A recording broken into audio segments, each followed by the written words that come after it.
장미란 씨가 아직 돌아오지 못한 이 순간에도 어디선가는 제2, 제3의 허위 종결이 벌어지고 있지 않다고 누가 장담할 수 있겠습니까? 이정근이라는 사람이 있었습니다. 지금 국민들이 거의 잊어먹은 사람입니다. 민주당 사무부총장을 지냈던 사람인데 이 사람이 박모 씨라는 사업가와 분쟁이 일어나서 분쟁 끝에 검찰 수사를 받으면서 자신의 휴대전화를 이미 제출한 바 있습니다. 그 휴대전화 안에는 3만 건이 넘는 음성 파일이 있었습니다. 이 녹음 파일 3만 개를 이정근 씨가 사업가와 분쟁 끝에 벌어진 사건을 수사하기 위해서 들어보다가 그 안에 민주당의 전당대회와 관련해서 돈봉투 사건이 드러나게 되었습니다. 그리고 사업가 박 씨의 청탁과 관련해서 돈 받은 국회의원들이 또 정치인들이 드러나게 되었습니다. 이것이 바로 이정근 사건입니다. 그렇게 해서 검찰이 수사를 하면서 이 3만 개의 녹음 파일을 들어서 개개의 녹음 파일에 대해서 전부 압수수색 영장을 받아서 수사를 해서 많은 사람들이 구속되기도 하고 재판에 넘어갔습니다. 그런데 법원에 가서 항소심 무렵에 가서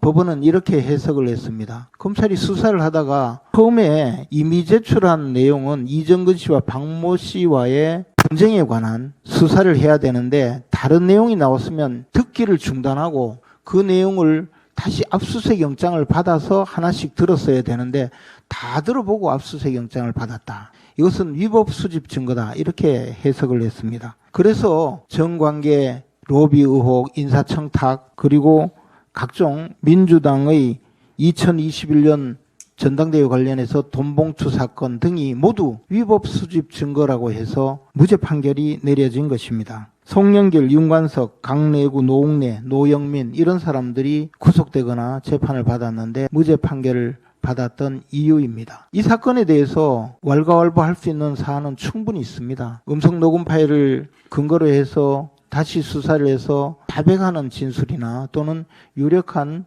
증거가 전부 확보가 되었지만 오로지 첫 단계에서 압수수색 영장의 절차에 문제가 있다고 해서 무죄 판결을 했고 심지어 송영길 씨의 경우에는 전당대회 돈봉투 사건으로 수사를 해서 사무실을 압수했는데 그 사무실 내에 먹고 사는 문제 연구소라는 먹사연 관련해서 돈을 받은 내용이 또 추가가 되어서 수사를 했는데 그것마저도 만약에 압수수색을 하다가 먹사연 관련 문제가 나왔으면 즉시 압수수색을 중단하고 다시 압수수색 영장을 새로 받아서 수사를 했어야 되는데 그렇게 하지 않았다는 기괴한 논리로 역시 무죄 판결을 받았던 겁니다. 그렇습니다. 하여튼 이렇게 해서 적법 절차가 강조된다면 국민의 인권은 훨씬 더 보장될 수 있으리라고 생각합니다. 그런데 마치 억울한 사람처럼 이 내용을 들고 노웅래 씨부터 시작해서 온갖 사람들이 지금 나와서 이야기하고 있는 것 저는 조금 이해가 되지는 않습니다. 그런데 숭어가 뛰니까 망둥이도 뛴다고 또 정치권에 망둥이가 나타났습니다. 조국 씨는 자기도 위법 수집 증거라고 주장했는데 받아주지 않았다 이런 이야기를 합니다. 무슨 소리를 하는지 잘 모르겠지만 이 조국이라는 사람이 뭐가 억울한 건지 재판을 다시 하든지 한번 해보시기 바랍니다. 그래서 지금 우리가 이 위법 수집 증거라고 해서 이른바 독수독과 이론에 의해서 무죄 판결을 받은 이 피고인들 그 사람들이 마치 개선장군처럼 날뛰고 있는 이 현실에 대해서 우리가 좀 똑똑히 알고 대처를 해야 되지 않을까 생각해서 오늘 한 말씀 드렸습니다. 한 말씀 더 드리겠습니다. 이 장미란 씨가 석 달째 집에 돌아오지 못하고 있습니다. 그를 찾아야 할 경찰이 있지도 않는 통화를 지어내서 사건 스스로를 묻어버렸습니다. 이게 한 경찰관의 일탈 문제가 아니라 민주당이 이런 수사 현실이 있는데도 불구하고 대안도 없이 지금 검찰 견제장치까지 걷어차고 있어서 더 문제라는 생각입니다. 이 장미란 씨는 지난 5월 12일 밤에서 13일 새벽 사이에 실종이 되었고 실종 접수 2시간 30분 만에 담당 경찰관이 무사하지만 위치 노출을 원하지 않는다라며 사건 자체를 종결해버렸습니다. 경찰이 확보한 통신 기록에는 담당 경찰관과 장 씨가 통한 내역 자체도 없고 또 통째로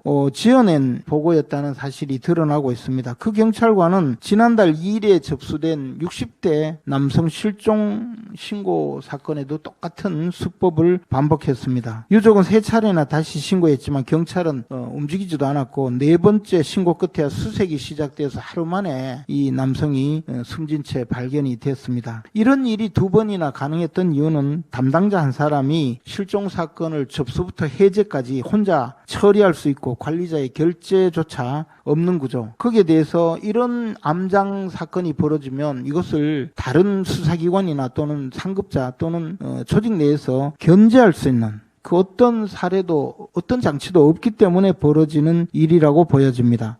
이것이 과연 제주 경찰의 문제이겠나 아니면 전국에서 벌어지고 있는 그런 문제가 될 수도 있지 않을까라고 온 국민이 지금 생각하고 있습니다. 성인의 실종 신고가 작년에 7814건이 있었습니다. 소재가 끝내 확인되지 않는 이 미해제 건수가 작년에만 765건이었다고 합니다. 2년 만에 2배 넘게 늘어나고 있습니다.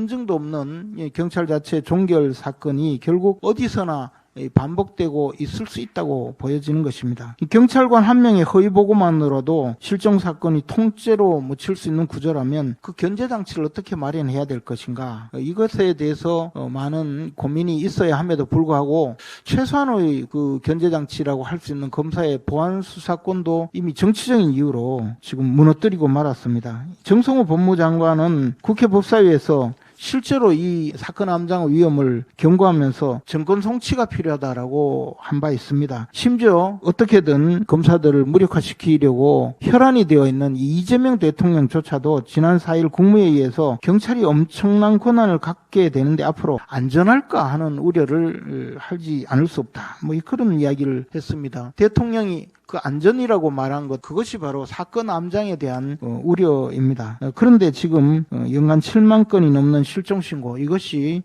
어딘가 현실로 다가오지 않을까 그런 생각입니다. 민주당은 이런 장관의 경고조차 듣지 않고 보안 수사권도 없애고 지금 제도적으로 해야 될 정권 수사, 정권 송치제도 시행도 미루고 있습니다. 국민의 생명을 담보로 정치적 셈법만 따지고 있는 이 민주당 대우각성하시기 바랍니다. 하다못해 정권 송치제도라도 이것은 즉시 좀 시행을 해야 합니다. 장미란 씨가 아직 돌아오지 못한 이 순간에도 연간 7만 건에 달하는 실종 신고가 어디선가는 제2, 제3의 허위 종결이 벌어지고 있지 않다고 누가 장담할 수 있겠습니까? 마치겠습니다.